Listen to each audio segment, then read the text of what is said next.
دوستو پاکستان کے north west کی طرف ایک ملک آتا ہے ازبکستان، اور اس کا ایک مشہور شہر ہے بخارا۔ یہ شہر تقریباً 2500 سال سے بھی زیادہ پرانا ہے۔ یہ شہر طویل عرصے سے تجارت، ثقافت اور مذہب کا مرکز رہا ہے۔ اسلام کے سنہری دور میں بخارا شہر عالم اسلام کا فکری مرکز تھا۔ اس شہر نے 6 صدی قبل مسیح میں اپنے ابتدائی دنوں سے ہی فارسی تہذیب کے ایک مرکزی مراکز کے طور پر کام کیا تھا۔ اس شہر کے آرکیٹیکچرل اور آثار قدیمہ کے مقامات وسطی ایشیا کی تاریخ اور فن کا ایک ستون ہے، اور یہ شہر سلطنت فارس پرشین امپائر کا حصہ بھی تھا۔ اس شہر کو بہت سے بادشاہوں نے فتح کیا، اور بہت سارے عظیم لوگ اس شہر میں پیدا بھی ہوئے، جنہوں نے اپنا نقش رہتی دنیا تک چھوڑ دیا اور دنیا کی بہتری کے لیے اپنا کردار بھی ادا کیا۔ امام بخاری بھی اسی عظیم شہر میں پیدا ہوئے تھے۔ 980 میں بخارا شہر کے قریب ایک گاؤں افشانہ میں ایک لڑکا پیدا ہوا۔ اس کی والدہ کا نام ستارہ تھا، جو کہ بخارا سے تعلق رکھتی تھی، اور اس کے والد کا نام عبداللہ تھا، جو کہ بلخ کے ایک معزز عالم تھے۔ اور اس لڑکے نے 5 برس کی عمر سے قرآن اور ادب کو اس طرح سیکھنا شروع کیا کہ جب یہ 10 برس کا ہوا تو اس نے مکمل طور پر قرآنی تعلیمات پر عبور حاصل کر لیا تھا۔ اپنی سواہ عمری کے مطابق اس نے 10 سال کی عمر میں ہی پورا قرآن مجید حفظ کر لیا۔ اس کو علم سیکھنے کا اتنا شوق تھا کہ ایک ہندوستانی ریاضی دان محمود مسیحی، جو کہ ایک سبزی فروش تھا، اس سے الجبرا سیکھنا شروع کر دیا، اور جتنی الجبرے کی محمود مسیحی کو سمجھ بوجھ تھی وہ سب اس لڑکے نے اس سے سیکھ لیا۔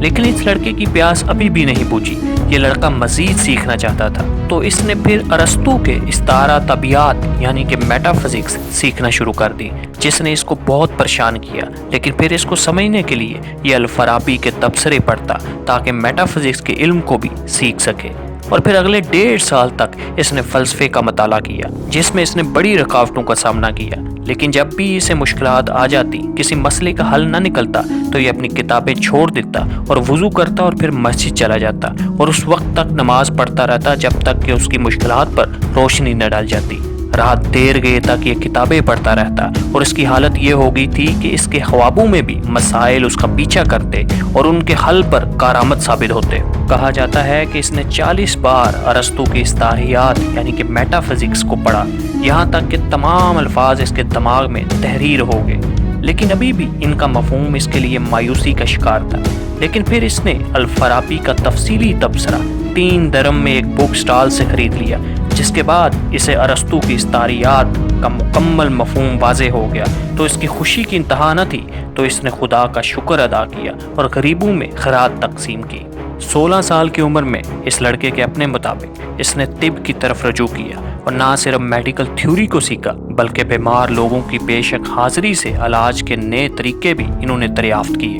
اور صرف 18 برس کی عمر میں ایک قابل طبیب کی حیثیت حاصل کر لی۔ اور اس لڑکے کے مطابق طب کی تعلیم میٹا فزکس اور میتھمیٹکس کی طرح مشکل اور کانٹے دار نہیں تھی، اور یہی وجہ تھی کہ میں نے اس میں جلد ترقی حاصل کر لی اور ایک بہترین ڈاکٹر بن گیا، اور یہی وجہ تھی کہ اس کی شہرت میں تیزی سے اضافہ ہونے لگا، اور یہ نوعمر لڑکا بغیر کسی معاوضے کے مریضوں کا علاج کرتا تھا۔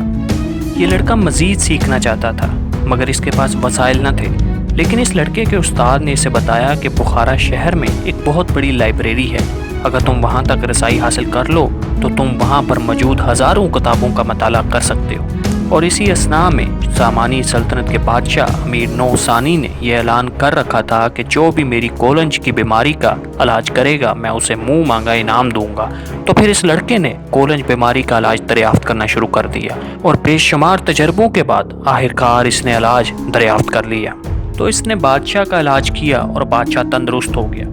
بادشاہ نے اس لڑکے سے کہا کہ میں نے یہ اعلان کیا تھا کہ میری اس بیماری کا جو بھی علاج کرے گا میں اسے منہ مانگا انعام دوں گا، تو نوجوان تم کیا مانگنا پسند کرو گے؟ تو اس نوجوان لڑکے نے بادشاہ سے عرض کی کہ مجھے کتابیں پڑھنے کا بہت شوق ہے، تو میری یہ خواہش ہے کہ آپ کی جو لائبریری ہے میں وہاں موجود تمام کتابوں کا مطالعہ کر سکوں۔ تو بادشاہ سلامت نے اس کی یہ فریاد منظور کر لی، اور ساتھ اس کو صرف 1 سال کا وقت دیا کہ تم 1 سال تک اس لائبریری سے استفادہ حاصل کر سکتے ہو، اور مزید یہ کہ تم کسی بھی کتاب کی تعلیمات کو دوبارہ نقل نہیں کر سکتے۔ تو اس 16 سال کے نوجوان نے بادشاہ کی شرائط کو مان لیا، اور 1 سال تک یہ اس لائبریری میں کتابیں پڑھتا رہا، اور اس کی علم سیکھنے کی پیاس نے اس کی یہ حالت کر دی کہ اس نے 1 سال کے عرصے میں تمام کتابیں حفظ کر لیں۔ اور اس لڑکے کا نام تھا ابو علی الحسن ابن عبداللہ، جسے دنیا آج ابن سینا کے نام سے جانتی ہے۔ 22 سال کی عمر میں ابو سینا کے والد کا انتقال ہو گیا، اور 7 دسمبر 1004 میں سامانی خاندان کا بھی خاتمہ ہو گیا۔ ابو سینا نے اس وقت محمود غزنی کی پیشکش کو رد کر دیا اور مغرب کی طرف جدید ترکمانستان میں ارجن چلا گیا، جہاں وزیر جنہیں اسکالرز کا دوست سمجھا جاتا تھا، انہوں نے ابو سینا کو ایک چھوٹا سا ماہانہ وظیفہ دینا شروع کر دیا۔ تاہم تنخواہ بہت کم تھی، لہٰذا ابو سینا اپنی صلاحیتوں کو منوانے کے لیے نشاپور اور مروے جو کہ خراسان کی حدود میں تھے وہاں جگہ جگہ گھومتے تھے۔ طبرستان کا حکمران قابوس جو کہ خود ایک شاعر اور اسکالر تھا، ابن سینا کو اس کے پاس پناہ ملنے کی توقع تھی، لیکن 1012 میں فوج نے بغاوت کر دی اور قابوس کو مار ڈالا۔ ابو سینا خود بھی اس وقت شدید بیماری میں مبتلا تھے، لیکن آخرکار بحر کیسپین مقام کے قریب گورگن میں ابو سینا نے اپنے ایک دوست سے ملاقات کی، جس نے اپنے ہی گھر کے قریب رہائش گاہ خریدی، جس میں ابو سینا نے منطق اور فلکیات یعنی کہ لاجک اور ایسٹرونومی پر تقریر کی، اور اس کے متعدد مقالے اس سرپرست کے لیے لکھے بھی گئے۔ اور ابو سینا کی مشہور کتاب کینن آف میڈیسن جو کہ 5 جلدوں پر مشتمل ہے، اس کے لکھنے کا آغاز بھی ہرکانیہ میں ابو سینا کے قیام کے دوران ہوا۔ ابن سینا اس کے بعد تہران کے علاقے رے میں آباد ہو گئے، جہاں ہری بوئید سلطنت کے امیر کے بیٹے ماجد الدولہ اپنی والدہ سیدہ خاتون کے اقتدار پر برائے نام حکمران تھے۔ کہا جاتا ہے کہ ابن سینا کی تقریباً 30 مختصر کتابیں رے میں لکھی گئیں، لیکن حاکم وقت اور اس کے دوسرے بیٹے شمس الدولہ کے مابین مستقل جھگڑے نے ابن سینا کو یہ علاقہ چھوڑنے پر بھی مجبور کر دیا، اور پھر قزوین میں ایک مختصر سفر کے بعد ابن سینا جنوب کی طرف ہمدان چلے گئے، اور اس علاقے میں بھی بوئید سلطنت کی حکومت تھی، لیکن یہاں پر شمس الدولہ نے ابن سینا کو شیخ احمد فضیل کے گھر میں 40 دن تک پوشیدہ رہائش دی ہوئی تھی، لیکن جب حاکم وقت بیماری سے تندرست ہو گئے تو اس نے عہدہ سنبھالتے ساتھ ہی ابن سینا کو ملک سے بے دخل کرنے کا حکم دے دیا۔ یہاں تک کہ اس پریشان کن وقت کے دوران ابن سینا نے اپنی تعلیم و تدریس پر استقامت کا مظاہرہ کیا۔ ہر شام ابن سینا اپنی مصروفیات سے وقت نکال کر اپنی عظیم کتابیں کینن آف میڈیسن اور سناشیو کی تعلیمات کو اپنے شاگردوں کو سمجھاتے۔ ابن سینا کی کتاب سناشیو، جسے کتاب الشفا بھی کہا جاتا ہے، ایک فلسفیانہ انسائکلوپیڈیا تھا جس نے فلسفے سے سائنس تک علم کے وسیع و عریض حصے کو کور کیا ہے۔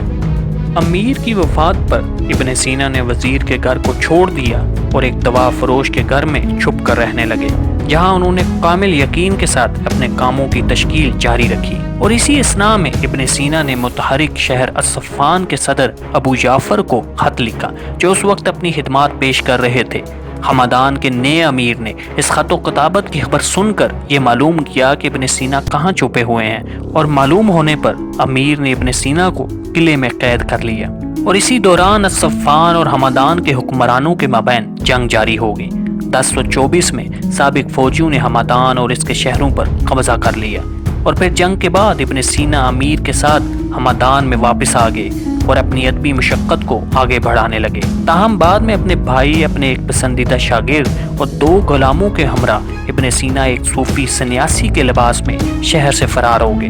اور خطرناک سفر کے بعد وہ صفان پہنچے، جہاں ان کا صفان کے شہزادے نے شاندار استقبال کیا۔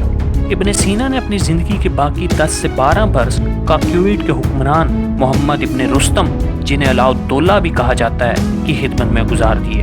جن کے ساتھ انہوں نے معالج اور عمومی ادبی اور سائنسی مشیر کی حیثیت سے اپنی متعدد مہمات میں کامیابی حاصل کی، اور ان برسوں کے دوران انہوں نے مزید ادبی معاملات اور فلسفیات کا مطالعہ کرنا شروع کر دیا۔ ہمدان کے خلاف فوج کے مارچ پر ایک شدید درد جس نے ابن سینا کو اپنی لپیٹ میں لے لیا، اس کا علاج اس قدر پرتشدد طریقے سے کیا گیا کہ ابن سینا شاذ و نادر ہی کھڑے ہو سکتے تھے، لیکن اسی موقع پر یہ بیماری لوٹ آئی۔ مشکل سے وہ ہمدان پہنچ گئے، جہاں انہوں نے بیماری کو بڑھتا ہوا پایا، اور پھر اس کی وجہ سے نافذ شدہ طرز عمل اور تدبیر غذا کو برقرار رکھنے سے انکار کر دیا، اور اپنی زندگی کو قسمت کے رحم و کرم پر چھوڑ دیا۔ اپنی زندگی کے آخری ایام میں ابن سینا نے اپنا تمام سامان غریبوں میں تقسیم کر دیا، اپنے غلاموں کو آزاد کر دیا اور مرتے دم تک ہر 3 دن قرآن مجید کو پڑھنا معمول بنا لیا۔ اور آپ جون 1037 میں رمضان کے مہینے میں 56 برس کی عمر میں اس دنیا سے پردہ فرما گئے اور آپ کو ایران کے شہر ہمدان میں سپرد حق کیا گیا۔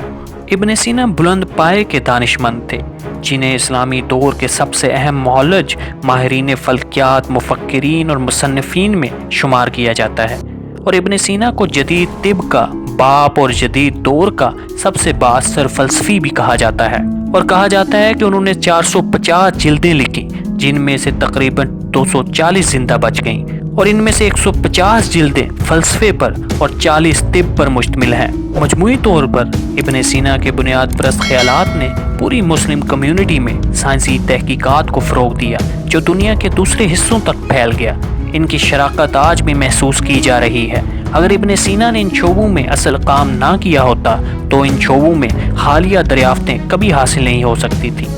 اپنی آنے والی ویڈیو میں ہم ابن سینا کے مختلف شعبوں میں کیے گئے کاموں اور ان لوگوں اور ملکوں کے بارے میں بات کریں گے جنہوں نے ابن سینا کے کاموں کو سراہتے ہوئے اور ان کو خراج تحسین پیش کرتے ہوئے ان کے مختلف شعبوں میں کام کیا۔